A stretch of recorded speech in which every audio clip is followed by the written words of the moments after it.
Hi, I'm John Ruggie. This is a panel on innovation and adaptation of multilateral institutions in a new geopolitical era. We have a cast of thousands. We have 6 papers, we had 2 commentators, but I decided that given that it's late Friday, we'd only have 1, and I have bestowed the honor on Mark Raymond, who will pull it all together. So the idea here is simply to raise questions about what adaptations have there been and what adaptations should there be in various multilateral mechanisms responding to global challenges ranging from security to public health to economic development. And the papers do that faithfully. I've tried to suggest to our presenters an order of presentation that seems semi-rational, given the diversity of topics. So we're going to start with Mikhail Troitsky talking about the BRICS approaches to security multilateralism. And then I'll ask Fen Hampson to address the co-authored paper on informal collective conflict management systems. Then Domenico Lombardi talking about is the World Bank's approach to risk management fit for purpose? I think that's the way to describe it. James Orbinski will talk about innovations actual and desirable in global health governance. John Ravenhill will talk about the pluses and minuses of global value chains and how the challenges global value chains pose relate to what multilateral institutions, economic institutions do. And then finally, Mira Burri will talk about internet-induced changes in global governance. And I've asked each of the presenters to limit themselves to about 8 minutes so that we can actually have a discussion when it's all said and done. So without further ado, Mikhail, please. Thank you, Professor Ruggie. An honor to be here on this panel. So let me just launch my PowerPoint and I'll begin. So my paper is titled BRICS Approaches to Security Multilateralism, and I'm using this, the term approaches in the plural to emphasize that the views of BRICS members on the goals and procedures of multilateral security cooperation significantly vary. And I'll go through my argument quickly given the time constraints, the severe time constraints just said by the chairman. So now BRICS is essentially a group of countries that are too weak to lead and too strong to follow. Too weak to lead means that none of the BRICS countries champions a global cause to which other BRICS partners can be harnessed. And BRICS nations generally lack the appeal and financial clout to rally global coalitions under their flags. Their foreign policy and security concerns and aspirations are largely focused on their respective neighborhoods. And too strong to follow means that the BRICS cherish their freedom of maneuver on the world stage, so they don't want to commit to firm rules of alliance behavior, at least in the long run, especially if the alliance involves a peer nation, and particularly the United States of America. So BRICS nations do not engage in security multilateralism if that implies joining a stable alliance with a peer nation or a stronger nation. Neither do BRICS jointly promote positive security agendas, that is, strategies aimed at increasing absolute gains for the whole international community or large segments of the international community. So the only possible avenue for security multilateralism with participation of BRICS countries seems to be an attempt to collectively balance the developed nations. Now, in my paper, I offer a classification of the whole variety of BRICS reactions to what can be called, to what I call security innovation by the West. And I do that on this two-dimensional chart And to make the task manageable in this convention paper, I only look at the reactions of 3 BRICS members, China, Russia, and India. So the types of challenges are listed here along the vertical axis. And these are the challenges of advanced technology, of conflict management, and doctrine innovation. What the technology challenge in the field of security consists of is pretty clear, I guess. It's about high-precision weapons, potential space weapons, missile defenses, and so forth. Now, the conflict management challenge derives from armed intervention by the West into internal conflicts to support a party that some BRICS nation, for example, Russia, doesn't want to win. And the doctrine challenge is about the notions of internationalist solidarity with suffering populations of foreign countries and about R2P. And then China, India, and Russia react to those challenges in 4 different ways. They can undertake asymmetric measures to offset the West's advantage. They can seek to impose legal constraints on the undesired trend, on the undesired innovation aspect. They can try to match or to mirror the advantage of the West by developing similar technologies and applying similar doctrines, and that's the third possible response. And finally, they can choose to cooperate with the West in an area of concern. And examples of each type of response to each challenge are presented on the slide. I will not go into that right now, given the time limits. Now, often the overall response by a BRICS nation to a certain challenge combines all or several of those aspects, but still one aspect, one component will usually be dominant in that response. Now, having classified the whole variety of reactions by BRICS to the advancement of the West in a number of areas, my paper looks at the possibility of China, Russia, and India actually agreeing on and implementing a concerted, a coordinated response to the undesired strategy and or doctrine innovation by the West. A useful background against which we can trace the evolution of Chinese, Indian, and Russian responses is the perception that we are now entering a post-Western world. And this feeling of decline of the West is widespread in Moscow, Beijing, and New Delhi, and this feeling constitutes one of the core premises on which these 3 nations base their security policies, including attempts at multilateral cooperation. And here we find that the 3 BRICS players are on different trajectories when it comes to their responses to the supposedly declining West. Just a few examples to illustrate my point before I wrap up. Over the last few years, Russia has oscillated between cooperating with the West and taking frontally on US positions in post-Soviet Eurasia, as the crisis around Crimea has just demonstrated. And Russia has been clear that it aspires to nothing less than a major rewrite of the post-Cold War rules of the game, at least in Russia's own neighborhood. And the talk of a divided nation and the bid to protect compatriots anywhere in the world matched by military force is quite a dramatic move against the status quo that the West would be inclined to protect at this moment. And for China, this might really be too much. As we have seen, as we saw yesterday, Beijing has abstained in the UN Security Council and then the General Assembly when votes were held on Russia's actions in Crimea. And China was not among the 11 countries that supported the Russian case in the General Assembly yesterday. It also abstained. And there are early examples of the same kind.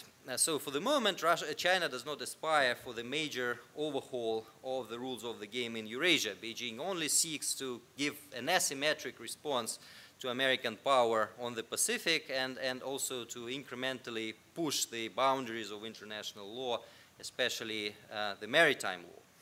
And finally, India is even less inclined to rewrite the rules, except maybe in the field of non-proliferation. But even there, India sees the benefit of simultaneous cooperation with the United States and Russia. And India's main concern during the ongoing crisis around Ukraine seems to be that the Indian politicians fear that China might feel emboldened to expand its sphere of influence at India's expense, as one Indian observer just put it. So the conclusion is that there's enough daylight between the current postures and strategies of China, Russia, and India, so that a well-coordinated multilateral action by them to balance the West seems unlikely, and it is even more unlikely if we consider all 5 BRICS nations. Thank you. Well, thank you very much. So far, this is you get the prize for the best line I've heard at this ISA conference. Too weak to lead and too strong to follow. Congratulations, and thank you for staying on time. Thank you. Fen, tell us about the piccolo, the trumpet, and the bass fiddle. That may be the best title. So what does it mean? Thanks. The paper that I've written with Chet Crocker and Pamela All addresses a simple question: what is the nature of international cooperation in the conflict management space to address the world's current and emerging security challenges? And just to lay some definitions on the table, conflict management in the paper is defined broadly, not narrowly. It's defined broadly as the use of both soft and hard power instruments to address traditional and non-traditional security threats with the aim of eventually putting in place governance mechanisms to prevent, manage, control, contain, or eventually resolve conflict. The tools of conflict management involve diplomatic, legal, judicial, policing, and economic instruments that are often used in conjunction with military power. Now, observers have come up with a variety of different labels to describe the current world. In Richard Haas's descriptive phrase, it's a world of messy multilateralism. U.S. leadership is diminished. The U.S. cannot handle world security challenges by itself. There is no stable security equilibrium in terms of the suppliers of hard and soft power tools. Some are stepping up to the plate, but many are not. Others, and we've certainly seen it in the large number of panels at this conference on regionalism, others are pointing to a resurgence of regionalism as local actors and regional security institutions play an increasingly important role in managing security challenges within their own geographical space. In the global security narrative, I think it's fair to say there's general recognition that global international institutions are returning to Cold War gridlock. Resources in the aftermath of the global fiscal crisis are shrinking. Threats are multiple and differentiated. Security is divisible, all of which is making cooperation more difficult. Our observation in the paper, and it is an observation, not a casual one, I might add, but one that is based on empirical observation, is that the world is seeing a new approach to conflict and security management, where multiple actors at the global, regional, national, and subnational levels band together in opportunistic, informal, loose associations to manage security challenges and devise new governance arrangements. We call this collective conflict management, CCM. Such arrangements do not involve enduring relationships among collaborating partners. They can be ad hoc, or they can be part of a collective mission statement.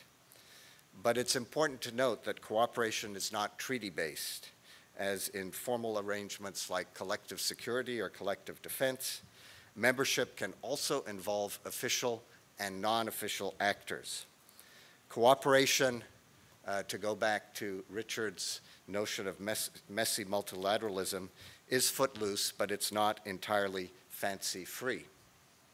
The paper discusses 3 examples of CCM, collective efforts by NATO, EU, African sub-regional organizations, Kenya, Interpol, BIMCO, and even local communities in Somalia to combat piracy off the Horn of Africa, collective mediation and negotiation efforts to end the war in Philippines, Mindanao, and collective efforts to promote transitional justice and prosecute those charged with war crimes in Sierra Leone. I'm not going to say any more about the cases. You can read the paper. The goal in all of these undertakings was not only security stabilization, but also the promotion of new governance arrangements and strengthened institutions at the local level. CCM is neither good nor bad. It sometimes works, it sometimes doesn't. The interesting question, and it's one that we pose in the paper, is why do actors and institutions do it? And we argue it's motivated by organizational or sometimes national interests of those who do it, recognition that CCM participants have limitations in terms of their respective capacities, mandates, and reach, but there's strength in numbers. CCM participants, importantly, don't want to own the problem, but they also don't want to pass the buck. There are low barriers to engagement and relatively low transaction costs to cooperation, but also low exit costs if things go badly. The parties to CCM also don't want to create new institutions or to sign a treaty to do it. The activity they engage in sometimes makes the participants nervous because they lack formal authorization, but in many instances they just bloody well want to do it. Cooperation in CCM ventures is differentiated by threat, region, and different constellation of actors and institutions. And I think the next step, if we do more work on it, is to develop a typology that describes CCM by sector and by type, but that's all I will say. Thank you. Thank you, Fran. So, Domenico, tell us what's wrong with the World Bank and how we fix it. Thank you, John. I'm going to present this very preliminary work that is jointly with Mary Woods of Oxford and CIGI and Kevin English of CIGI. Essentially, just let me give you first a couple of words in terms of what motivated this project.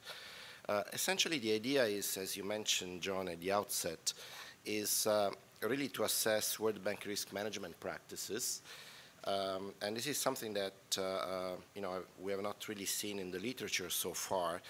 And more specifically, whether the risk management practices at the World Bank may have become increasingly conservative over time, up to the point of constraining the development capability of the bank. So just to illustrate, the background to this, if you look at the yellow solid line, this is the net financial flows of the World Bank.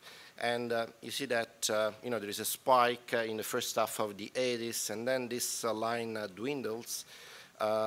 It turns even negative in the first few years of the 2000s. There is a later spike at the height of the great financial crisis, but then it's going to fade again because the World Bank is going to return to the pre-lending levels before the crisis. If we look at the ratings, of course, the World Bank is a AAA rated, but there are also a number of multilateral banks which are AAA rated. What we found out by digging up a little bit more is that actually the World Bank, the IBRD, together with the ADB, are the only multilateral banks with an SACP of AAA. Essentially, this is really the highest rating based on the quality of the non-paid-in capital. In other words, the Standard & Poor's does bet on the fact that member states will be bailing the World Bank out should the financial position deteriorate. And of course, this is not to say that the World Bank shouldn't be AAA, but what we do notice is that even within the range of AAA multilateral banks, the IBRD is really at the highest, and that may not necessarily be a very efficient choice for the borrowers. Again, digging up a little bit more on how Standard & Poor's computes the AAA rating of multilateral development banks, we see that the IBRD has the highest capital ratio. That's the yellow bar. And even when this is adjusted, that's the green bar, again, the risk-adjusted capital ratio of the IBRD comes really as the highest. Again, the IBRD could still afford to keep the AAA rating by being a little bit less efficient. More efficient. And so if we look at, so we have seen that the IBRD has a fundamental sound financial position, but who really pays for this soundness of its in its financial position? So we have looked at essentially the the various components, the two components of usable equity. That's unrestricted paid-in capital and retained earnings. And if you look at the light blue bars, clearly these are rising over time, which essentially means that the bulk of the usable equity by the World Bank is provided by borrowers. So we have gone back and looked at, what was the original idea that the founding fathers had developed for the World Bank. And there is absolutely no doubt that, the ability to bear risk, the ability to share risks across the shareholding, the sovereign shareholding base was really the key driving factor, as I think this statement by Harry White before the US Congress clearly points out. Actually, White wanted the World Bank to have a larger capital base, wanted the World Bank to have a higher paid-in share, but what we did see is that from the start, when negotiations unfolded, essentially this risk aversion became to emerge. Then, of course, the World Bank management prioritized the AAA rating in the first phase of the bank's history. Once it secured its standing on financial markets, could afford to be a little bit more flexible in terms of fees, lending spreads, grace periods, and so on. Even when, in the late 70s, early 80s, there was some interest rate turbulence. It is really with the 90s that there is an emergence of a non-financial risk. The World Bank started to become more sort of risk-averse. And this is clearly not an assessment on, environmental safeguards, social safeguards, or financial management per se. But what we did see from the evidence from its own independent evaluation group material, what we did see through a number of interviews was essentially a bias, an emerging bias towards risk minimization rather than risk optimization, really a tendency to move away from a risk-based approach that has been exemplified in a number of independent evaluations. So all in all, and I'm wrapping up, so the analysis and the evidence we have observed so far does seem to suggest that the bank has become indeed increasingly risk-averse over the years, both in terms of financial risks, but also non-financial risks. Clearly, one of the questions that this raises, and to be frank, as I said, this is still work in progress, one of the questions that this raises, and we are still grappling with, is to what extent this risk adversity has been, risk aversion has really been driven by the preferences of some major shareholders, or the preferences of the institution itself as a bureaucracy. Thank you. Thank you, Domenico. James, tell us about global public health governance and what you see there. Well, thank you, John. Essentially, what I argue in my paper is that global public health today is struggling to emerge from a Westphalian conceptual trap that essentially sees discrete sovereign nations that properly secured can remain impermeable and impervious to threats and considerations that others may suffer or seek to impose on them. I argue that public health as a discipline and as a practice essentially emerged in the Industrial Revolution and particularly in the late phases of the Industrial Revolution as a social justice issue. And from that social movement, a profession, a discipline, and a practice of public health emerged that led to a series of interactions between states that allowed states in 1851 to reach their first agreement on interstate practice around disease containment, control, and mitigation. Prior to that time, disease, the spread of disease, especially communicable disease, yellow fever, cholera, plague, had been managed through state quarantine. From 1851 and for the next 100 years, a whole series of cooperative agreements emerged between states that focused on largely communicable diseases, but also on opium, alcohol, occupational health and safety, and transborder pollution. With the Cold War, the emergence of the Cold War, it was a bipolar world, and in that bipolar context, global health essentially went into a quiescent phase where the World Health Organization and its various affiliated institutions dipped in their salience and in their relevance to global governance as a whole. Global health issues themselves did not, in fact, significantly advance during that period. However, with the end of the Cold War, there was then a unipolar world, and that essentially sparked what some have described as a global health revolution.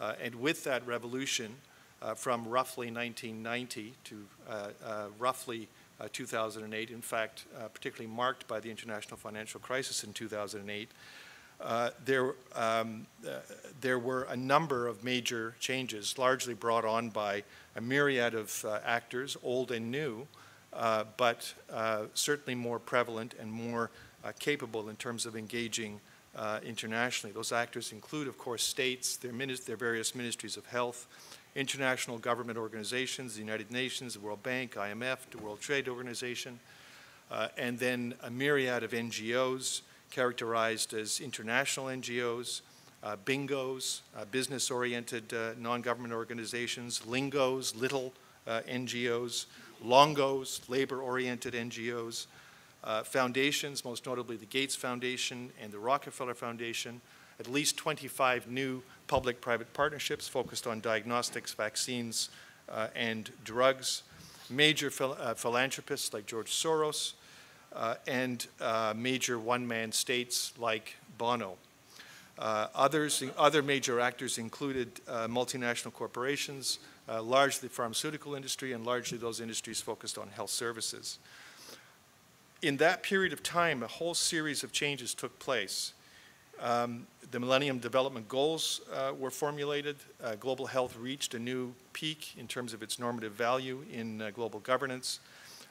Global health appeared on agendas for the G8, the G20, in UN4, the WTO, and so on.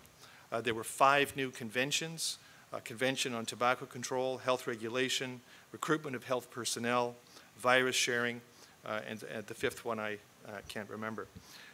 There were also major changes, and probably the single most important change was new institutions, UNAIDS, Global Fund for HTB and Malaria, and UNCTAD. This had material impact largely in terms of infectious diseases and most specifically in terms of AIDS, TB, and malaria. I argue in the paper that this process was driven in a dialectic relationship between forces from below relative to legitimate and authoritative forces from above. I argue in the paper that despite the normative rhetoric that surrounds transnational civil society organizations, in fact, the major changes were driven by foreign policy considerations that saw communicable diseases, particularly AIDS, TB, and malaria, and bioterrorism as threats to state security, and that, in fact, states co-opted global health ideas and material benefits as a means of establishing and using soft power to achieve their other ends. With the international financial crisis, there were enormous changes that were both newly evident and exacerbated. Those changes have had enormous impacts on health. Those changes are largely structural in nature, and the single largest and most significant determinant of health are not, in fact, things like infectious diseases, but in fact the societal determinants of health. In terms of governance, there are a number of significant analyses that have looked at governance issues around global health. I won't go into them in detail. There's two that I will comment on. One describes governance mechanisms as a series of concentric power relations. There are problems with this. This model does not account for surprises that are game changers, and there are many surprises that are game changers in terms of governance. A second model proposes a new social contract for global health governance, but this unfortunately suffers from an excessive reliance on normative argument as a means of change. Normative argument is important, but it's certainly not sufficient to advance change. I focus in the paper on a newly released Commission on Global Governance for Health. This is released just 2 months ago by The Lancet. It's a combined effort of the Lancet, which is the leading medical journal in the world, Harvard University and Oslo University. And essentially, what it does is it doesn't simply describe a how or a what for global health governance. It, in the first instance, describes a why. It argues that in the face of global crises driven by the international financial crisis and its ongoing effects, food crisis, fuel crisis, crisis in emerging and re-emerging infectious diseases, and also most significantly climate change, that we need to be very clear about why we need better global health governance. And their argument essentially is that by focusing on the power relations between institutions, we can achieve greater health equity and better health outcomes for the majority of the world's poor.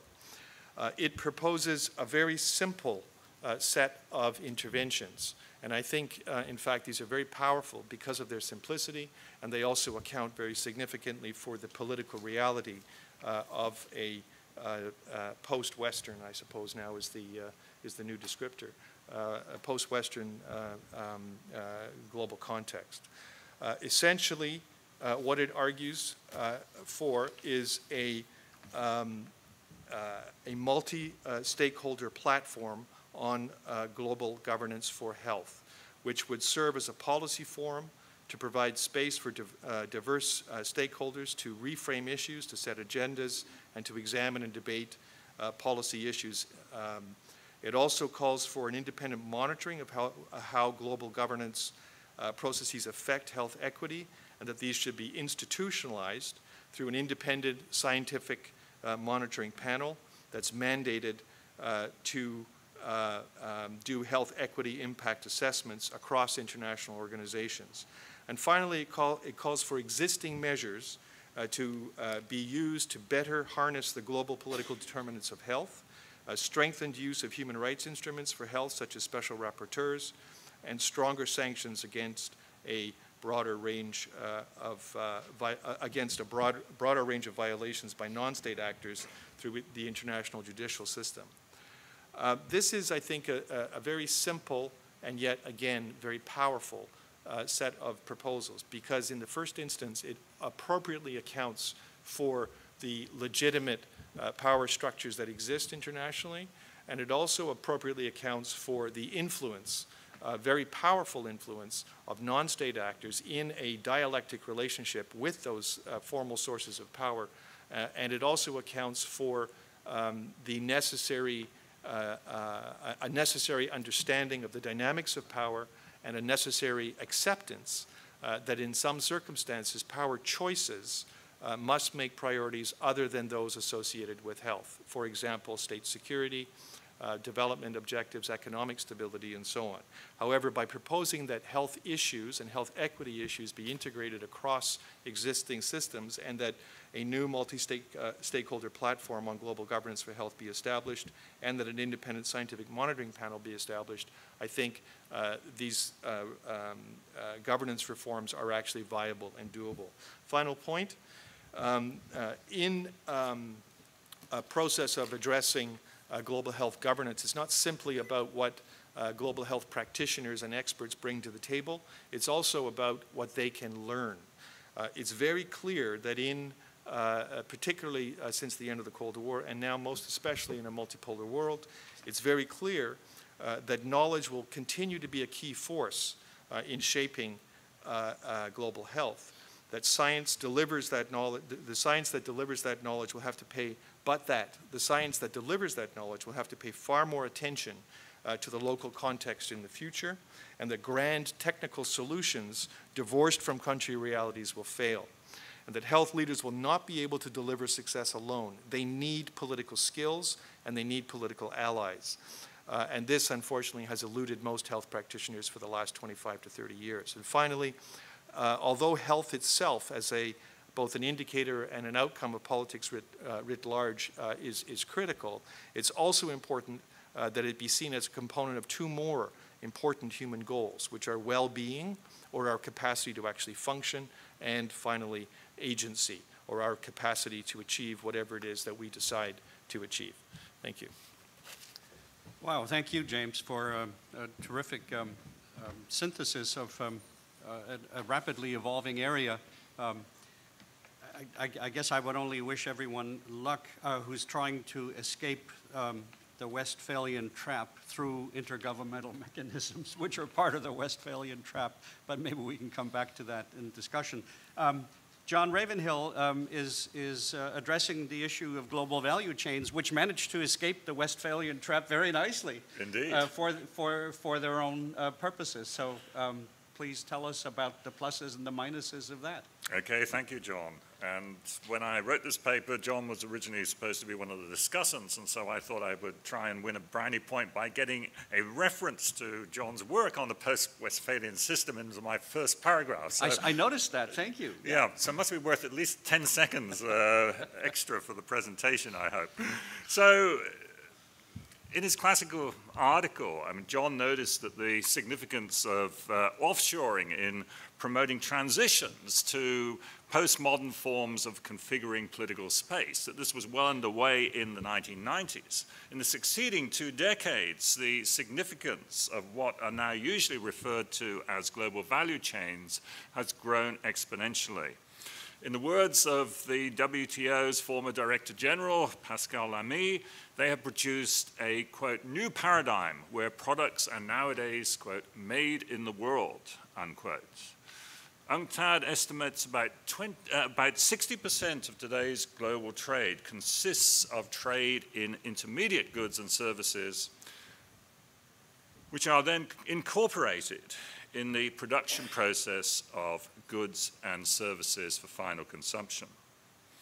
Another way of looking at this is to say that more than 1/4 of the total stated value of global exports consists of inputs from foreign countries, a figure that has more than doubled since John wrote his article.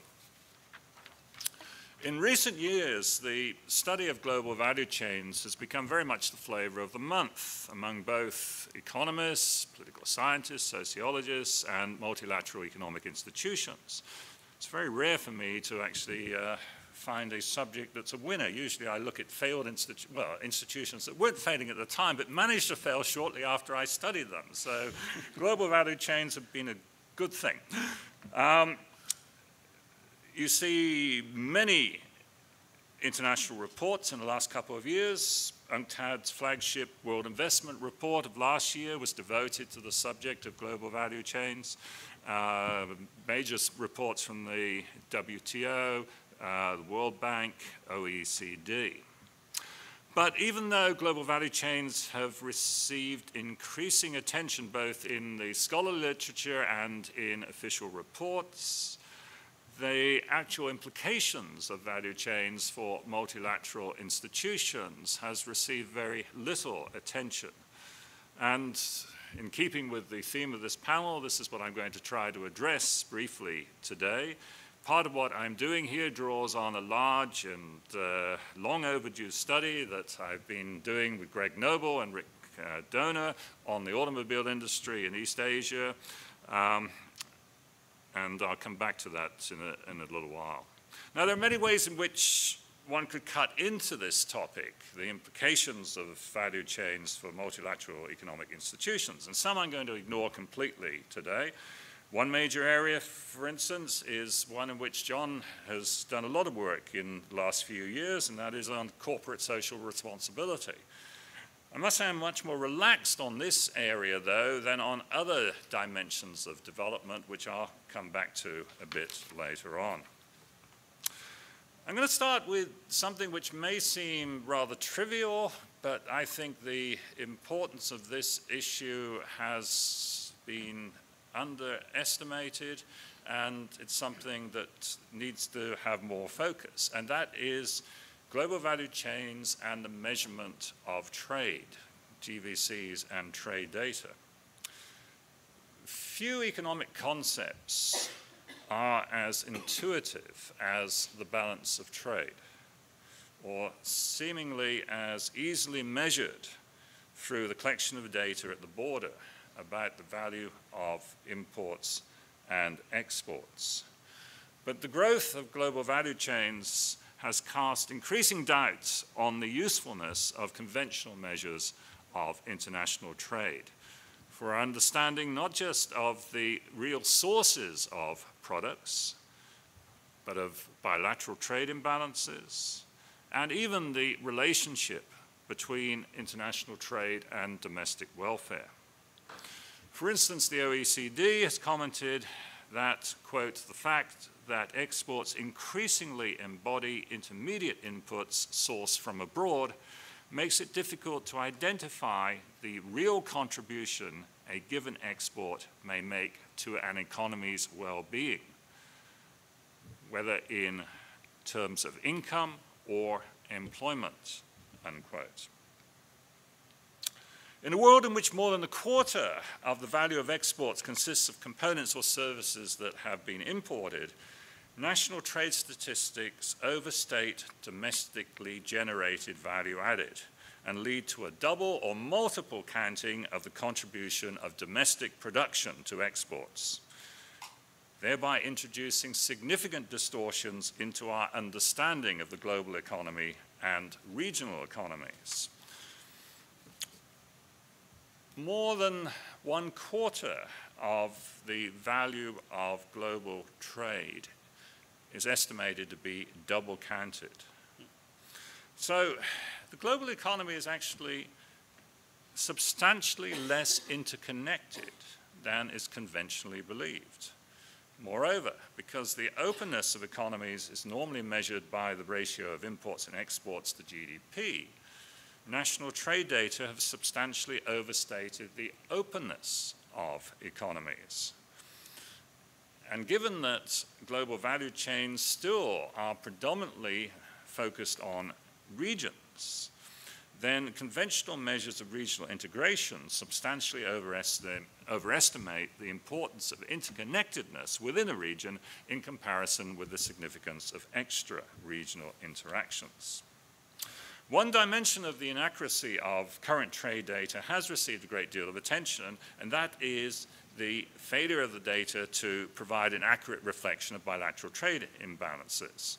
The best illustration of this has come from a number of well-known studies pioneered by Jason Dedrick and his colleagues on the composition of the various components of Apple products, starting with the iPod, ranging from then the iPhone, the iPad. And all of these have shown that only about $5 of the value of something that is counted as a $300 Chinese export is actually produced within China itself. Now, the assembly of Apple products may represent an extreme example, but aggregate studies suggest that the local contribution, that is local value added in all of China's manufactured exports, is only around 60% of the recorded value. Now, a failure to take into account the real geographical origin of the value of products leads conventional trade data frequently to misstate bilateral imbalances. Making rather heroic assumptions, the WTO estimates that in aggregate, the overall US trade deficit with China would have been cut by more than 40% in 2008 if it had been measured in value-added terms rather than by conventional national trade statistics. So conscious of these problems with conventional trade data, and not least how these misleading data can inflame trade disputes, the WTO and the OECD have collaborated for a number of years on constructing a trade database that reflects the domestic value added in exports. Now, in principle, estimating trade on a value-added basis should be straightforward, using input-output data collected according to standards established by the United Nations. In practice, however, the task is formidable. Industry data are often missing or incomplete, with gaps having to be filled through estimation, and for data on value added to be used for purposes of calculating international trade, input-output tables have to be harmonized first at the national and then at the international level. Many developing economies collect such data irregularly. So the effort required to harmonize these data is such that even for advanced industrialized economies, there is a substantial time lag before these data are published. So the OECD database, for instance, last year had data only going up to 2005. So multilateral institutions consequently face a dilemma and a considerable challenge. Existing trade data are increasingly acknowledged to be inaccurate and potentially politically inflammatory. Yet whatever the enthusiasm of national statistical agencies, of some governments and domestic constituencies, the complexities of generating data for trade by value added are such that it's unlikely that we're going to be able to replace these inaccurate data by something better in the near future. The second issue that the paper addresses is the area of investment and whether or not there's a case for a multilateral agreement on investment. In an era in which there have been multiple treaties relating to trade that have facilitated the activities of production networks, a global treaty on investment has been something that is notably missing. Efforts at negotiation of a global investment treaty date back to the Havana Charter, the stillborn International Trade Organization, and from these through the OECD's multilateral agreement on investment, it's been impossible for the international community to reach agreement, to reach consensus on a treaty because of the inability to negotiate a balance between the rights and responsibilities of foreign investors and host countries. Some commentators suggest, well, now everyone is on the same page. Global value chains are in everyone's interests. We need to guarantee foreign investment, make it as certain as possible for investors, and this will benefit everyone. So we should now be able to negotiate a global investment treaty. I'm very skeptical about this. I think that attempting to do this would be not the right direction to go in. And even from the perspective of foreign investors, it's doubtful whether they would get more within a global negotiating context than they can currently get through the multitude of bilateral investment treaties that have been signed in the last 15 years. And would global negotiations make sense from the perspective of host governments? Again, probably not. They've already made concessions on a bilateral basis that would be demanded of them to be multilateralized if there was a global treaty, and in many instances, these treaties provide foreign investors with better standing than domestic investors. Lastly, I focus on global value chains and development, and here I find a huge gap in many of the official reports that have recently been published. There is recognition within these reports that global value chains build on a fundamental asymmetry, power asymmetry, and that for developing countries to gain more from participation in global value chains, then upgrading of domestic capabilities must occur. But what we find in most of these reports is that even though the analysis is quite subtle and recognizes the difficulties of upgrading, in the enthusiasm that the reports demonstrate for encouraging participation in global value chains, the policy recommendations that come down discard much of the subtlety of the analysis and instead come back to what resembles a rather simplistic Washington consensus type argument that developing economies should just liberalize their trade and investment policies, strengthen intellectual property rights, forget about industrial policy, and this will deliver the development goals that they seek. So there's much more here which I can't deal with today. And for me, the key area here that needs to be addressed further is the whole question of development and upgrading of capabilities, and what the international community can do to try to upgrade, to assist in upgrading of local capabilities to enable developing economies to participate more effectively in value chains. I'll leave it there. Thank you, John. Wasn't there a famous person who once said that all that's solid melts in the air? And I guess that's sort of what we've heard so far, so it's only appropriate that we end with the internet. Thank you. Thank you. Good afternoon. I'm honored to be part of this panel and delighted to offer my views as a lawyer on what I call internet-induced changes in global governance and how this map on to existing institutions at the international level. It is nowadays clear that cyberspace is in fact real space and that it can be regulated. And since the late 90s, up until when most states tended either to ignore online activities or to regulate them rather lightly, we have seen the emergence of a great number of state interventions, and states regulate internet activities in multiple ways. For instance, protection of minors, of privacy, intellectual property rights, enforcement, liability, etc. Some of these policies have been coordinated at the international level, but most of them have not.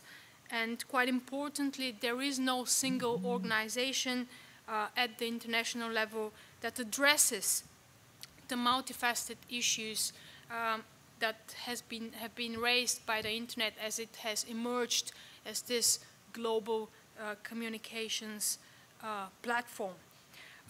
Also, while we have seen the emergence of new specialized venues, and here notably I talk about the Internet Corporation for Site Name and Numbers, ICANN, many of the relevant international fora, in fact, stemmed from the pre-internet age.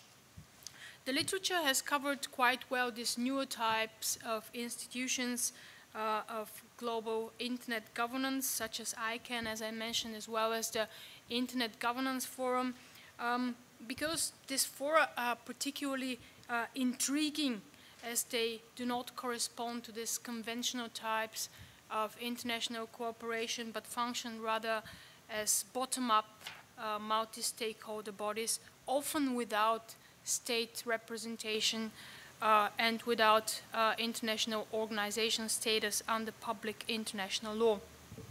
What is also interesting about these new types of institutions is that they are also fluid, they're in flux. I mean, the US giving up the internet is now all over the press, and in late April we're going to have the Net Mundial meeting in Brazil, where potentially new decisions on the fundamental principles of internet governance and the future of ICANN will be taken. In the literature, of course, we have both a sort of exhilaration about these institutions with regard to grassroots democracy, open representation, and collaboration, but we also have much criticism, a lot of skepticism, which concerns legitimacy, accountability, and participation. Much more rarely analyzed, however, in the literature are the pre-internet organizations that I mentioned, and whether and how they have adapted, especially how they have adapted in parallel, sort of a comparative analysis. And I think this is somewhat odd because the focus on this narrow internet governance institutions addresses, in fact, only the infrastructural issues of the internet.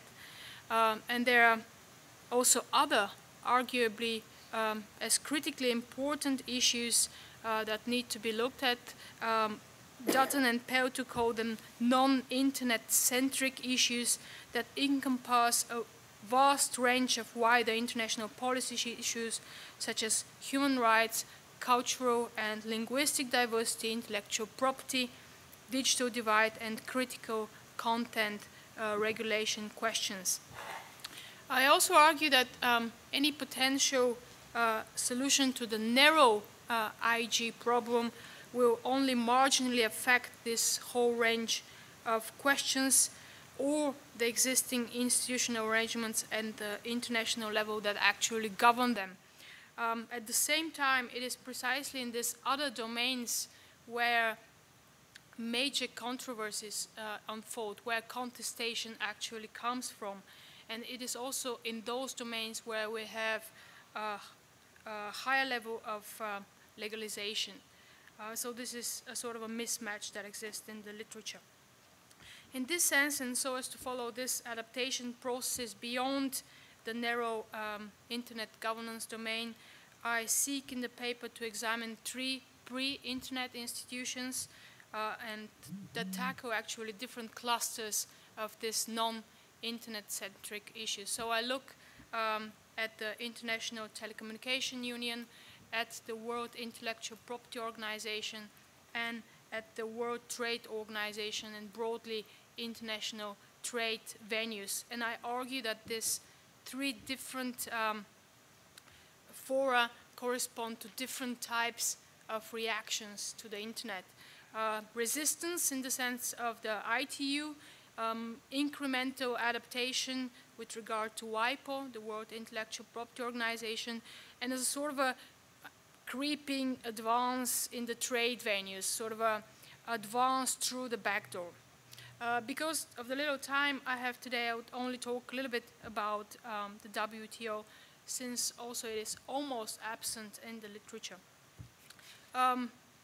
The World Trade Organization is very, very rarely thematized in any of the internet governance discussions in general, which I think is peculiar as it has such pertinence for issues at all layers of the communications model, as it addresses infrastructure as well as applications and content, and it has, of course, highly legalized rules.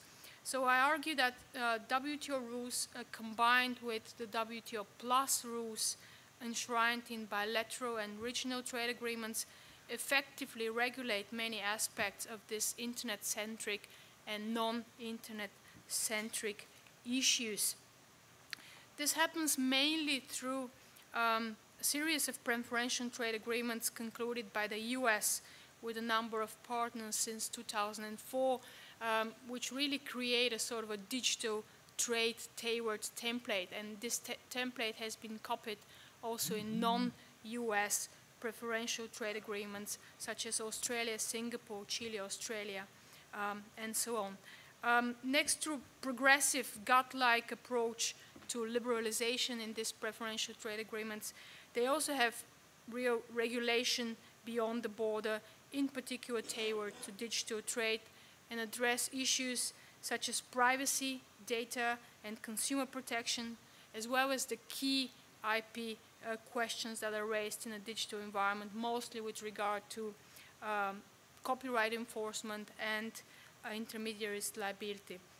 Basically, in a sense, adopting the approach of the US Digital Millennium Copyright Act and adjusting the level of protection to it. So just to wrap up, we might go into some details in the discussion afterwards.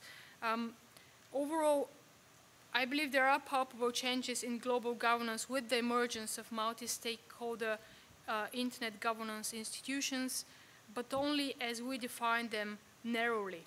The internet has caused much less radical changes with regard to conventional international organizations.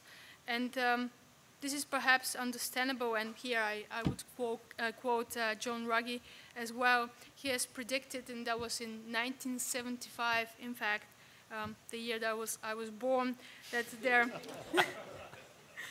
are different tensions that one has to consider. On the one hand, we have the tensions between science as informed by consensual knowledge of cause and effect relations, and on the other hand, we have politics informed by normative purposes, negotiated priorities and capabilities, as well as strong power dependencies in the international community and tendencies to adhere to conventional type of governance approaches. And here it is very easy sort of to agree with the realists in the field, with Dresner, Goldsmith and others, who have argued that we have plainly seen the return of the state and national sovereignty and power matter in a straightforward manner in real as well as in cyberspace.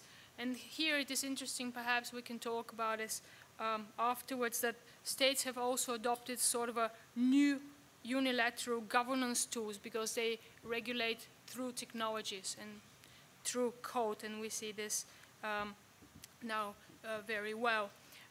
Beyond this sort of realist approach, I rather share actually Yochai Benkler's concern that a system with imperfectly defined relations between local and global, private and public regulatory processes, and between unilateralism and harmonization presents an institutional environment that is particularly ripe for picking by non-representative commercial and other organizations to embed their values in the regulatory system that will ultimately emerge, that will come into being.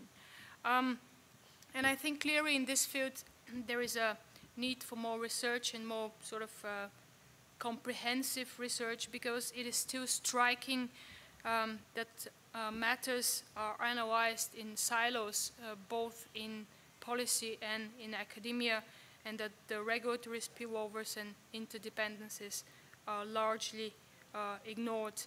And just to wrap up, I would like to hear the opinion of the panel as well as of the audience, perhaps. What do you think about the role of external shocks to these international regimes that are emerging with regard to the internet? Because we have seen that shocks like the 9/11 and the Snowden revelations clearly play a role in adjusting the system in new ways. So maybe we can talk about this afterwards. Thank you. Well, thank you, Mira, for your presentation and for the reminder. So, Mark, you now have the easy task of telling us what we now know about innovation and adaptation of multilateral institutions in a new geopolitical era that we didn't know before. Thank you, Mark. So before I got here today, I hadn't planned to try to unify these papers for a couple of reasons. First, I actually didn't have all of the papers before today, and second, they are extremely different.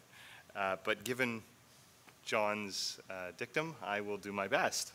So here's what I've come up with, and after that, I will give some brief additional comments to each paper. I have written comments for all of you as well. So I think what we now know, and whether or not we didn't know this before, I'm not sure, but we clearly have a more complex system that we live in. And I think all of these papers address the question of complexity, at least implicitly, some of them explicitly. We also have a system that is currently undergoing a great deal of disruption. And this is a term that's used in the internet field, and my role at CIGI looks at internet governance issues, so this is something I've thought about. But while the internet governance community tends to think of the internet as uniquely disruptive, as a political scientist, I'm always reminded of Joseph Schumpeter and the notion of creative destruction, and this really isn't an entirely new thing. So this more complex system that's currently undergoing a lot of disruption is more tightly connected than before, involves more actors and more actor types, crucially, than previously, and is currently governing more of human life. Less of governance is accomplished at the state and local level. More of it is increasingly international and global in character, or at least regional.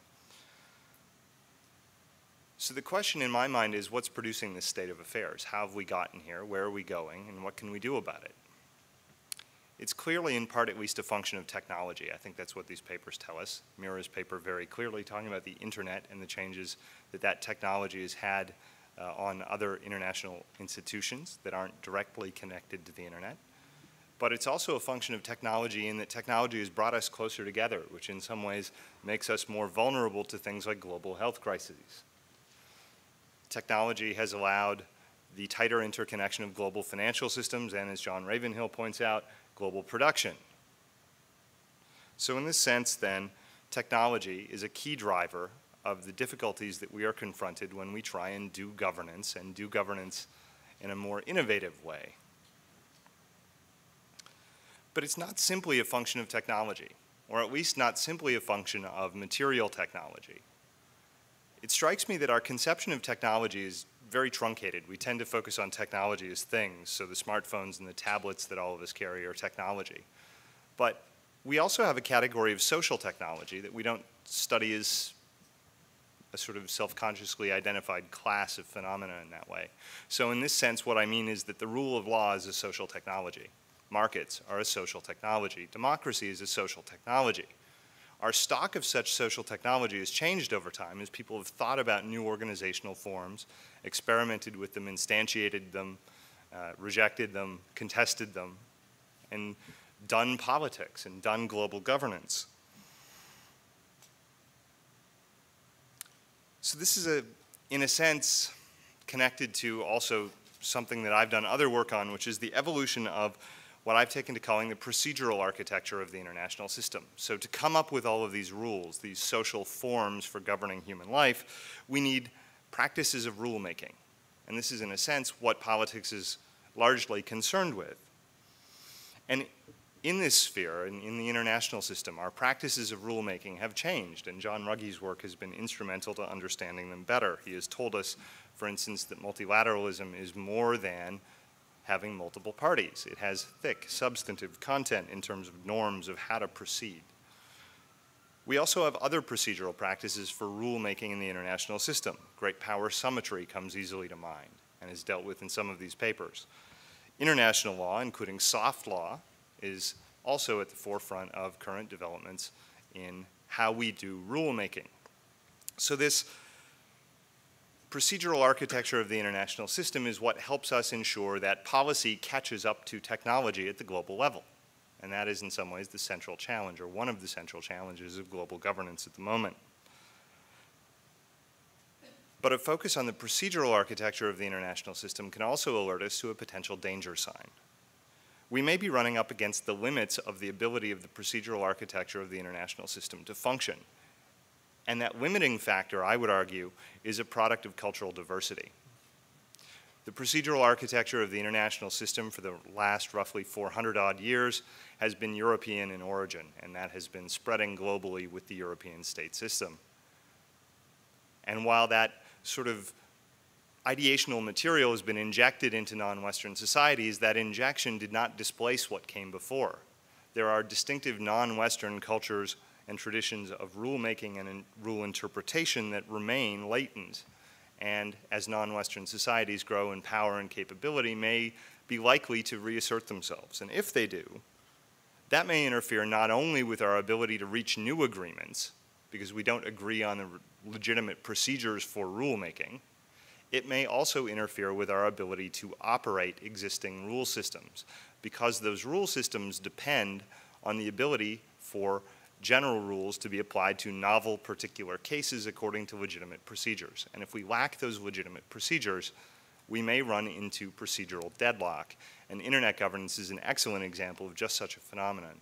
At the World Conference on International Telecommunication in December 2012, we had a procedural deadlock. And that procedural deadlock has complicated the diplomacy around internet governance since. So that is a little bit of where I think these papers take us, as well as some of my own thoughts. And I'll now turn just to some sort of individual comments. John, how much longer do I have?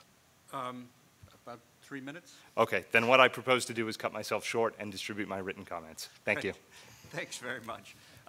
Thank you so much. This was a terrific, spontaneous summary and synthesis for which I congratulate you. The floor is now open. We've had some just fascinating paper presentations which address very different subjects, but as Mark has just indicated, really are part and parcel of a broader social and institutional disruption through which we're living. Please, the mic is here. Tell us who you are. I'm Ray Kozlowski from the University at Albany. And I've got a question for our first two paper givers, Mikhail and Fen. Are collective conflict management mechanisms optimal for countries that are too weak to lead, yet too strong to follow? And if so, to what extent are the BRICS actually using these mechanisms to address conflicts, whether in their regions or amongst themselves? Let's take a couple or 2, 3 questions at the same time and then come back, please. Thank you. I'm Lorraine Elliott from the Australian National University. I want to ask a slightly different question. It's a question of scale. And I understand that the purpose of the panel was really to look at the adaptation of multilateral institutions in a new geopolitical area.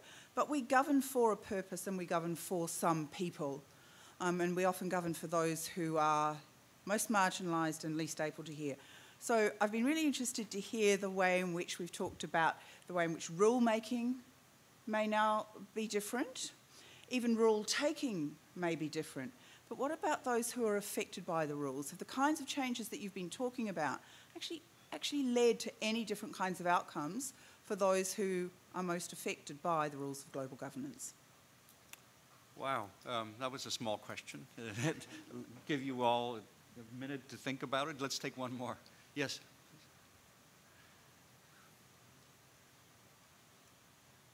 Hi, I'm Greg Noble of the University of Tokyo. Thanks for an interesting panel. I have a question about the World Bank. The assumption in the paper is that the World Bank is the primary institution dealing with developing countries in the face of high risk. But obviously the World Bank operates, excuse me, in a larger market context in which it's not the only bank. So I guess the central question as I looked at your graph was, to what extent does this reflect the decline of the World Bank's ability or willingness to provide risk financing? And to what extent does it reflect the stepping up of project financing and other types of supply by international banking institutions on the private side? Thanks. Great. Let's begin with the security questions. Mikhail, do you want to start or Fen? Go ahead. Yeah. Yeah. Oh, do we need a mic? Will this reach down there? I'm not sure.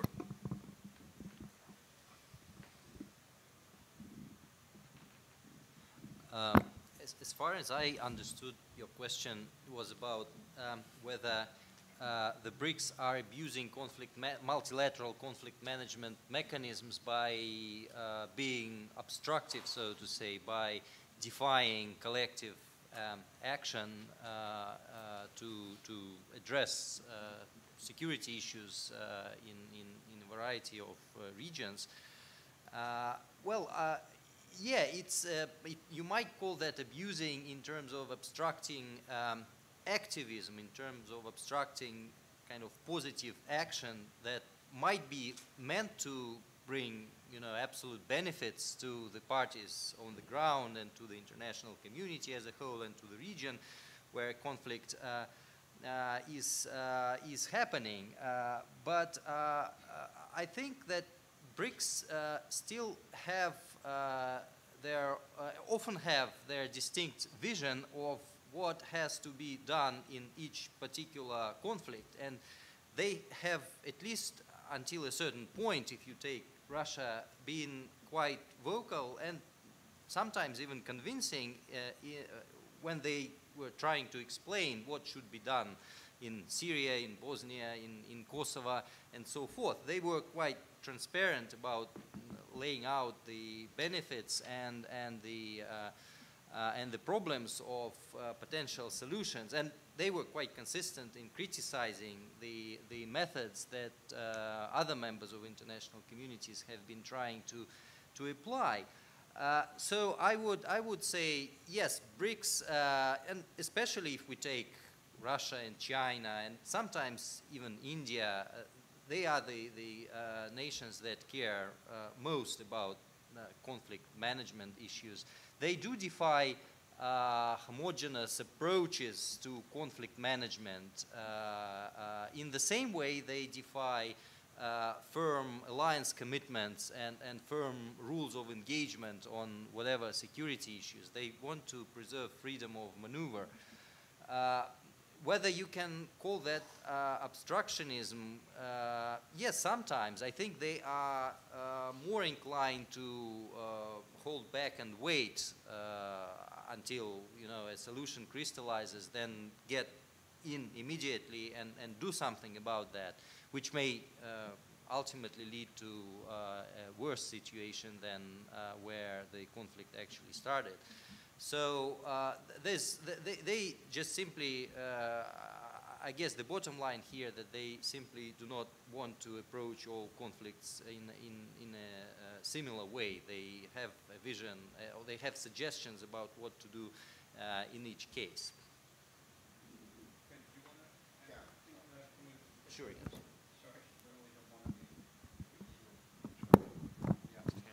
Great idea. You can tell you have practical.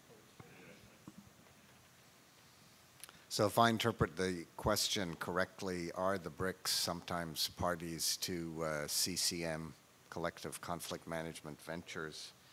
And the answer is yes, sometimes. The Chinese have certainly been involved, contributing naval assets to dealing with the piracy problem off Somalia. Brazil, if you sort of look at CCM interventions in Haiti, it has again been a significant player. a CCM venture that has consistently stalled in its tracks, led by the OSCE and Moldova. Russia's been the spoiler. It's been a party, but it's been a spoiler. CCM doesn't always work. I mean, it's an innovation, but sometimes CCM spins wheels, doesn't always succeed. I think if you obviously look at deadlock in the UN as one of the reasons why we have these sort of hybrid forms of cooperation to circumvent collective security responses by the United Nations Security Council. Obviously, Russia and China are spoilers there. And I think, if you can't lead, if you're too weak to lead and too strong to follow, your frustration curve goes up and you become a spoiler. Thank you. James, do you want to take a crack at the question about is this helping people who actually are the most vulnerable and marginalized? Sure. Yeah, so I think, at least in the area that I know something about, global health, or global public health, the kind of reforms that in the first instance have taken place since the end of the Cold War have in fact had major effects on better health outcomes. I would not contest that, but I do contest, I would say that the degree to which what could have been achieved was not achieved is an indicator of a massive and egregious failure. And I would also argue that in now the post-international financial crisis world that we live in, those failures are even more egregious and even more marked. And just to kind of give you just a thumbnail, we're 7 billion on the planet. 1 billion go to bed hungry every single night. 1.3 billion people are underemployed or unemployed. Of those people, a very significant percentage, 67% of all employed people in sub-Saharan Africa live on less than $2 a day, and on and on and on and on. And the largest and most significant driver of health inequity are in fact the societal determinants of health, and these are political and economic and they're structural. So the changes that are proposed largely by that are outlined in the Lancet Commission are driven not just by a how to improve governance or what should we do to improve governance, but primarily by why. It is very much focused on overcoming these egregious inequities. But it's also very realistic in the sense that we live in a world where there is an architecture, and that architecture, however in flux it is and however stressed it is by the many and myriad factors that are discussed here at this table, there is still an architecture. And it can be altered, but you must work with that architecture. And so the changes that or the proposals that they have made, which I actually agree with almost entirely, I think are a concrete, realistic, and pragmatic way to go forward. And I'm always open, and as we all are, to shocks, to surprises. They do happen. I could give you many examples of that. But I think your question is absolutely the right question. So. Thank you. Domenico, as I understood, Greg Noble's question was, has the ecosystem changed so much for various banking functions related to development that sort of help explain why the World Bank is doing or has done what it's doing? Yeah, this is in partly certainly true, but I think the World Bank shouldn't be a substitute for the private sector. In other words, it's true that competition has become more intensive in this sort of industry, but what we try to argue is that there's also been a lack of responsiveness by the World Bank And one of the main reasons for that is essentially it's risk management practices. They do have distributional consequences, and they are not neutral. And in particular, we have tried to highlight sort of institutional capture by the staff of the institution itself, by major shareholders that essentially tend to redistribute risks away from, from the institution onto, and from major shareholders onto the borrowers. And I think that it is this subsequent lack of responsiveness that at the very least is escalating the trend that is very clear from the first slide, one of the first slides I showed in my presentation. Thank you. Right, let's take another round of questions. Please. Larry Crump from Griffith University in Australia. I have a question for the paper related to the internet. And I appreciated that you looked carefully at the WTO and WIPO and the International Telecommunications Union. But I was curious and I was surprised that you didn't talk about ICANN, who handles the domain names, and the RIRs, the regional internet registries, which of course distribute IP addresses. It seemed to me that a paper looking at multilateralism would have to talk about those organizations as well. And so I just wondered, do they appear in your paper, or what are you going to do with all that? Thank you. Thanks. You had a question? My name's Matt Castle from McGill. Thanks to all the panelists. My question was also about the internet regulation. You mentioned that the US is at the forefront of including regulatory measures in PTAs, and that this has been taken up by other countries, including Australia. And I'm wondering whether this is a process of diffusion that you're talking about, and if so, what is driving it? Is this, where's the demand for other countries to do it? Thanks. Andy. Andy Knight, University of Alberta, and also University of West Indies now in Trinidad. I just wonder if we are not missing some elements of adaptation and change within the multilateral system by focusing so heavily on the global and not on some regional adaptations that are happening. And one of the questions I had was for James, because I think in the area of NDCs, for example, the Port of Spain Declaration, which was a sort of a unique measure by CARICOM in order to be able to try to deal with the problems of non-communicable diseases, is something that we should look at and see whether or not that can be applicable across regions and maybe scale up to the globe. Okay, let me hand this down to Mira and then to James. Whoops. Thanks very much for the questions. On ICANN, I had the feeling that there is so much written about ICANN, really, and it only then concentrates on ICANN, how it functions, the new models, and there is criticism, as I said, and some positive feedback as well. And I tried actually deliberately to look at pre-internet institutions, to look how they have adapted. Of course, ICANN is central to internet governance and to this infrastructural layer.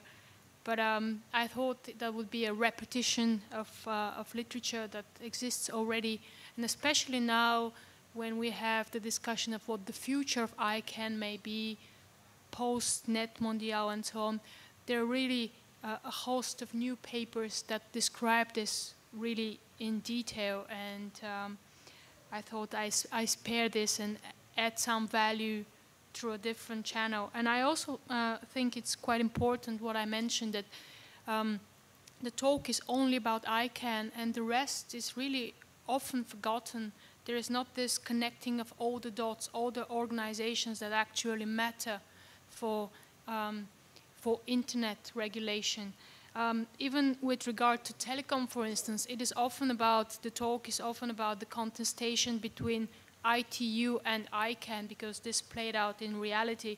But in fact, the WTO has much more detailed rules on telecommunication services and networks than the ITU that really matter also for internet regulation. And this is often just left out. So I thought this would be the way I would add some value. But yes, you're quite right.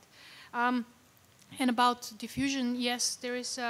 I'm a lawyer, so I would not go into all the details about diffusion. But I think with PTAs, it is often the case that just templates are copied. I mean, really, just the template is taken and copied. And this is in particular so with regard to copyright enforcement, intellectual property enforcement broadly, also because it is an implementation of the WIPO Internet Treaties. So this is a sort of an easy way, and what is happening is a sort of a harmonization, TRIPS Plus and WIPO Plus harmonization at the international level. And there are some studies that show how the US makes lesser concessions the less the GDP of the countries, of the partner countries. So it's quite nicely, one can follow really these concessions. And with Australia has been following the US example for a long time. And this is now also a sort of an avenue into moving into this mega regionals, you know, with the TPP and the TTIP. We're going to see perhaps maybe some new rules, some change of those templates, or something on top of the templates. So that's a great question, Andy. There's no question that CARICOM has been highly influential in pushing an agenda around non-communicable diseases. So diabetes, obesity, heart disease, cardiovascular disease, and osteoarthritis and chronic obstructive pulmonary disease. Those are the most common. So CARICOM has been highly, highly instrumental in bringing that agenda to PAHO and also in bringing that agenda to the United Nations. And they've also been highly influential in the September 2011 summit on non-communicable diseases in New York. In fact, they essentially, and John Curtin has just left, but John and I worked with CARICOM a number of years ago to actually help them formulate their strategy for that. So they have had huge impact.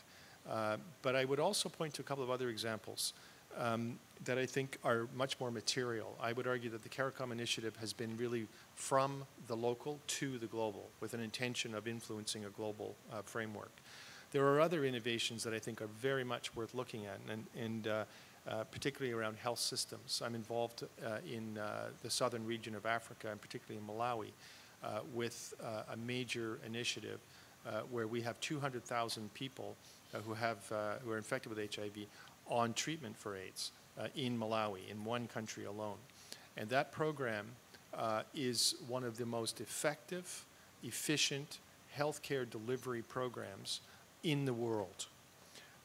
And we do that through healthcare workers who have a grade 9 education and who are trained in scientifically valid clinical algorithms. And we use health informatics and health data management systems to ensure the best possible point of care delivery around the diagnosis, the management, and the treatment of HIV. And we have taken that program now and expanded a broader primary health care agenda using that system. And we're expanding now into maternal child health, malaria, disease surveillance, and a whole bunch of other areas. And now, because that program is so successful, we're starting a collaborative research agenda with Aboriginal communities here in Canada to use some of the lessons learned and the systems that we've learned to improve healthcare in rural and remote regions of this country. And I would argue that some of the major challenges that we face in healthcare and healthcare delivery in the north, largely financial, are actually remediable through the kind of things that have been developed in the south and the kind of example that I've given you. And there are other examples around, for example, disaster preparedness and early warning in relationship to climate change.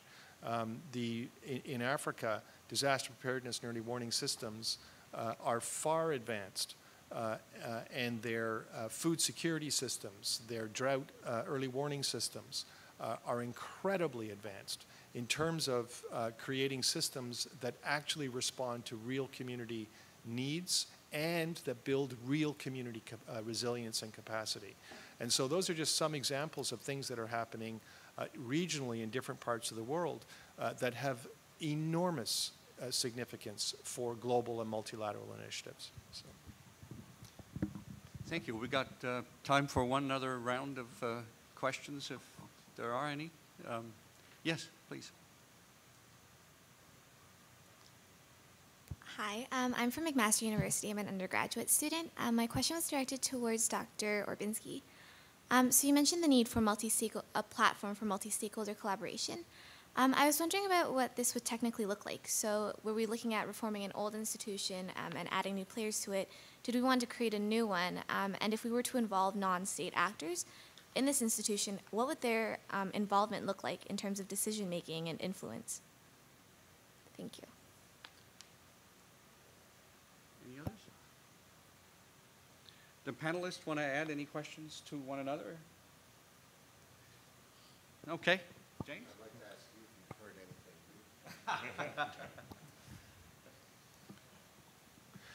anything. So essentially what is proposed is that a new multi-stakeholder platform on governance for health be created. Now, one of the great challenges in health, and it's clear that this is a similar challenge in other domains, whether it's internet governance, finance, trade, a whole range of particular applications. One of the great challenges is that there's highly specific technical knowledge that is specific to the domain, to the area that is under scrutiny or under study or under policy review. And at the same time, simultaneously, there's a political process around the decision, which really is a decision around who gets what, when, and how. That's ultimately what, to me anyway, politics is about. So somehow marrying those two, or creating a circumstance where the technical knowledge that's specific to the application can interact with the politics of policy, that's always a challenge. So that has been a particular challenge in health and in its various applications, whether it's diagnostics, vaccines, drug development, health systems, informatics, whatever. So by creating a multi-stakeholder platform in the first instance to allow for that kind of communication and where policy issues can be worked through, that's one of the primary objectives. The other objective is that you bring in multiple stakeholders and that you do so in a manner that is framed primarily and in the first instance around health equity for all, right? So that whatever proposal whatever solution you come up with, it must meet that primary parameter of advancing health equity.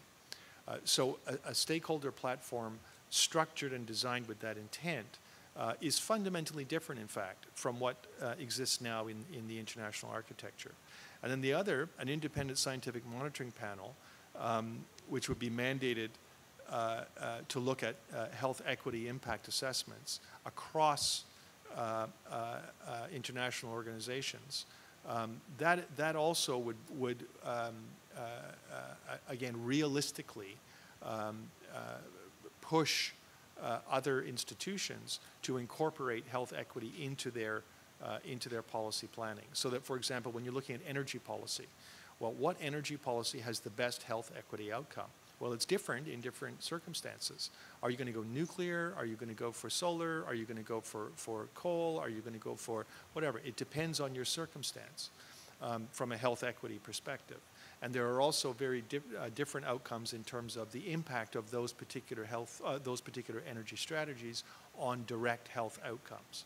So by introducing a health equity assessment into policy planning across institutions and across policy domains, you immediately maximize the potential for impacting overall health impact. And then finally, the idea of strengthening the use of existing systems, human rights systems, for example, special rapporteurs, and so on, and strengthening the use of sanctions when there are violations of law or practice that decrease health equity.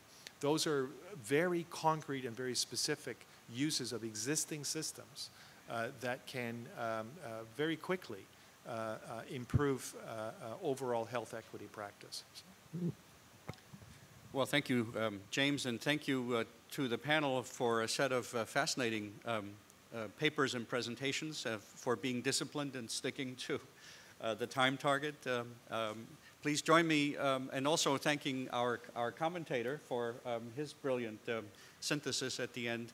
Please join me in thanking them all.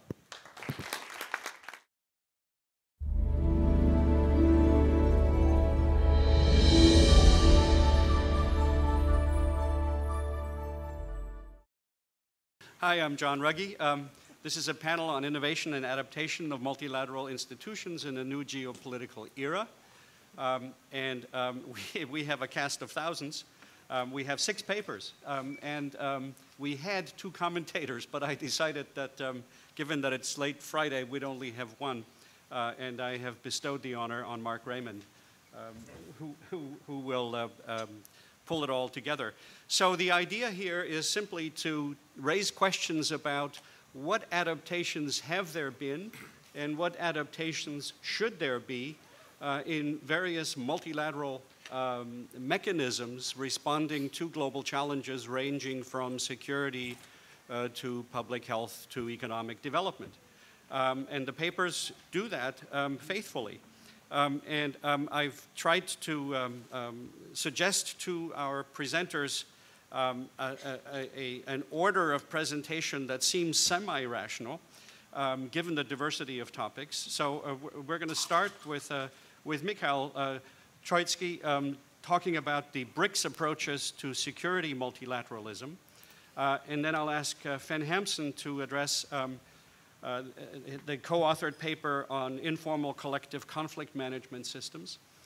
Then Domenico Lombardi talking about is the World Bank's approach to risk management fit for purpose? I think that's the way to describe it.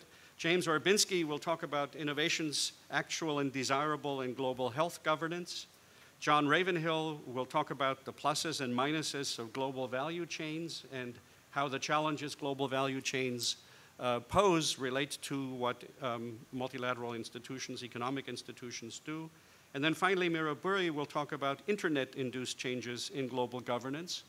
And I've asked each of the presenters to limit themselves to about 8 minutes so that we can actually have a discussion when it's all said and done. So without further ado, Mikhail, please. Thank you, Professor Ruggie. An honor to be here on this panel. So let me just launch my PowerPoint and I'll begin. So my paper is titled BRICS Approaches to Security Multilateralism, and I'm using this, the term approaches in the plural to emphasize that the views of BRICS members on the goals and procedures of multilateral security cooperation significantly vary. And I'll go through my argument quickly given the time constraints, the severe time constraints just set by the chairman. So now BRICS is essentially a group of countries that are too weak to lead and too strong to follow. Too weak to lead means that none of the BRICS countries champions a global cause to which other BRICS partners can be harnessed. And BRICS nations generally lack the appeal and financial clout to rally global coalitions under their flags. Their foreign policy and security concerns and aspirations are largely focused on their respective neighborhoods. And too strong to follow means that the BRICS cherish their freedom of maneuver on the world stage, so they don't want to commit to firm rules of alliance behavior, at least in the long run, especially if the alliance involves a peer nation, and particularly the United States of America. So BRICS nations do not engage in security multilateralism if that implies joining a stable alliance with a peer nation or a stronger nation. Neither do BRICS jointly promote positive security agendas, that is, strategies aimed at increasing absolute gains for the whole international community or large segments of the international community. So the only possible avenue for security multilateralism with participation of BRICS countries seems to be an attempt to collectively balance the developed nations. Now, in my paper, I offer a classification of the whole variety of BRICS reactions to what can be called, to what I call security innovation by the West. And I do that on this two-dimensional chart. And to make the task manageable in this convention paper, I only look at the reactions of 3 BRICS members, China, Russia, and India. So the types of challenges are listed here along the vertical axis. And these are the challenges of advanced technology, of conflict management, and doctrine innovation. What the technology challenge in the field of security consists of is pretty clear, I guess. It's about high-precision weapons, potential space weapons, missile defenses, and so forth. Now, the conflict management challenge derives from armed intervention by the West into internal conflicts to support a party that some BRICS nation, for example, Russia, doesn't want to win. And the doctrine challenge is about the notions of internationalist solidarity with suffering populations of foreign countries and about R2P. And then China, India, and Russia react to those challenges in 4 different ways. They can undertake asymmetric measures to offset the West's advantage. They can seek to impose legal constraints on the undesired trend, on the undesired innovation aspect.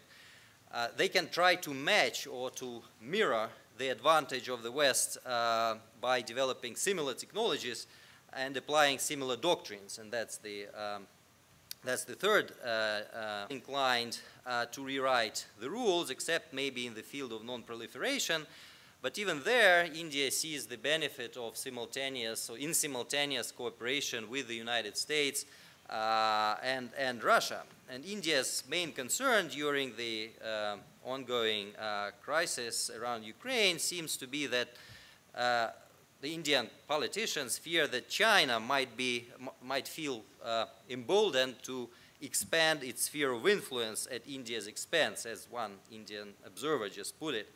So the conclusion is that there's enough daylight between the current postures and strategies of China, Russia, and India, so that well-coordinated multilateral action by them to balance the West seems unlikely, and it is even more unlikely if we consider all 5 BRICS nations. Thank you.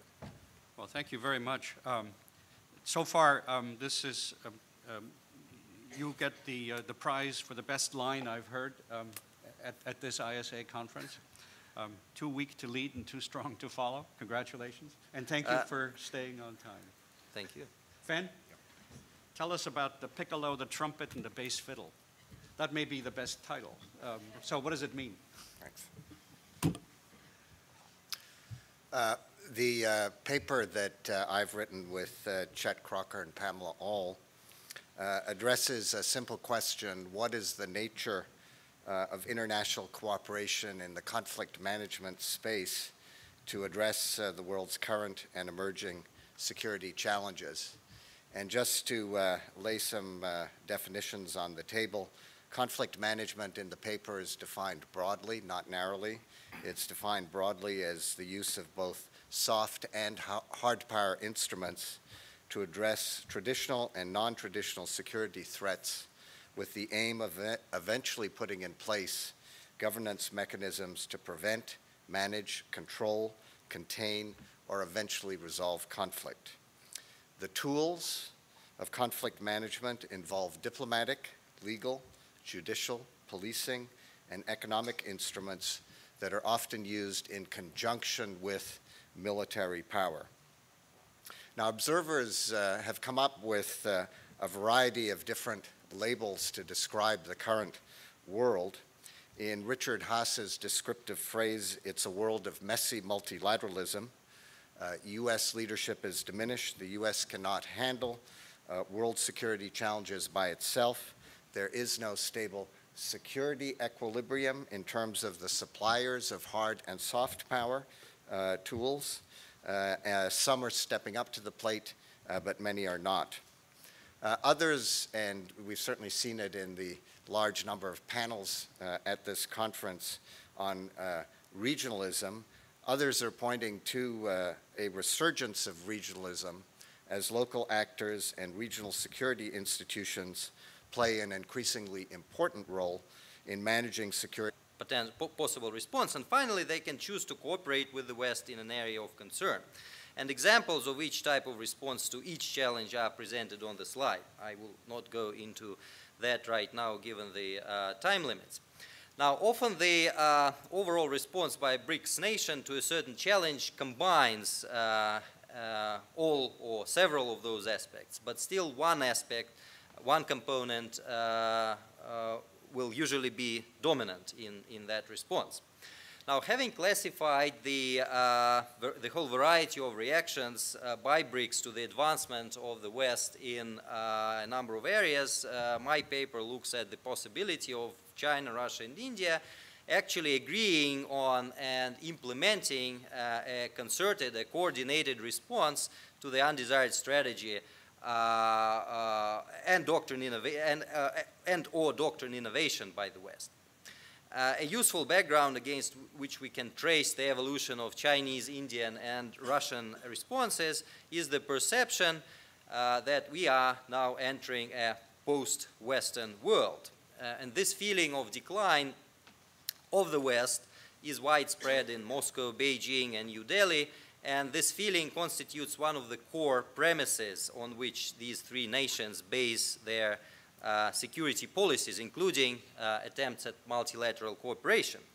And here we find that the three BRICS players are on different trajectories when it comes to their responses to the supposedly declining West. Just a few examples to illustrate my point before I wrap up. Over the last few years, Russia has oscillated between cooperating with the West and taking frontally on US positions in post-Soviet Eurasia, as the crisis around Crimea has just demonstrated. And Russia has been clear that it aspires to nothing less than a major rewrite of the post-Cold War rules of the game, at least in Russia's own neighborhood. And the talk of a divided nation and the bid to protect compatriots anywhere in the world matched by military force is quite a dramatic move against the status quo that the West would be inclined to protect at this moment. And for China, this might really be too much. As we have seen, as we saw yesterday, Beijing has abstained in the UN Security Council and then the General Assembly when votes were held on Russia's actions in Crimea. And China was not among the 11 countries that supported the Russian case in the General Assembly yesterday. It also abstained. And there are early examples of the same kind. So for the moment, China does not aspire for the major overhaul of the rules of the game in Eurasia. Beijing only seeks to give an asymmetric response to American power on the Pacific and also to incrementally push the boundaries of international law, especially the maritime law. And finally, India is even less challenges within their own geographical space. In the global security narrative, I think it's fair to say there's general recognition that global international institutions are returning to Cold War gridlock. Resources in the aftermath of the global fiscal crisis are shrinking. Threats are multiple and differentiated. Security is divisible, all of which is making cooperation more difficult. Our observation in the paper, and it is an observation, not a casual one, I might add, but one that is based on empirical observation, is that the world is seeing a new approach to conflict and security management, where multiple actors at the global, regional, national, and subnational levels band together in opportunistic, informal, loose associations to manage security challenges and devise new governance arrangements. We call this collective conflict management, CCM. Such arrangements do not involve enduring relationships among collaborating partners. They can be ad hoc, or they can be part of a collective mission statement. But it's important to note that cooperation is not treaty-based, as in formal arrangements like collective security or collective defense. Membership can also involve official and non-official actors. Cooperation, to go back to Richard's notion of messy multilateralism, is footloose, but it's not entirely fancy-free. The paper discusses 3 examples of CCM: collective efforts by NATO, EU, African sub-regional organizations, Kenya, Interpol, BIMCO, and even local communities in Somalia to combat piracy off the Horn of Africa, collective mediation and negotiation efforts to end the war in Philippines, Mindanao, and collective efforts to promote transitional justice and prosecute those charged with war crimes in Sierra Leone. I'm not going to say any more about the cases. You can read the paper. The goal in all of these undertakings was not only security stabilization, but also the promotion of new governance arrangements and strengthened institutions at the local level. CCM is neither good nor bad. It sometimes works, it sometimes doesn't. The interesting question, and it's one that we pose in the paper, is why do actors and institutions do it? And we argue it's motivated by organizational or sometimes national interests of those who do it, recognition that CCM participants have limitations in terms of their respective capacities, mandates, and reach, but there's strength in numbers. CCM participants, importantly, don't want to own the problem, but they also don't want to pass the buck. There are low barriers to engagement and relatively low transaction costs to cooperation, but also low exit costs if things go badly.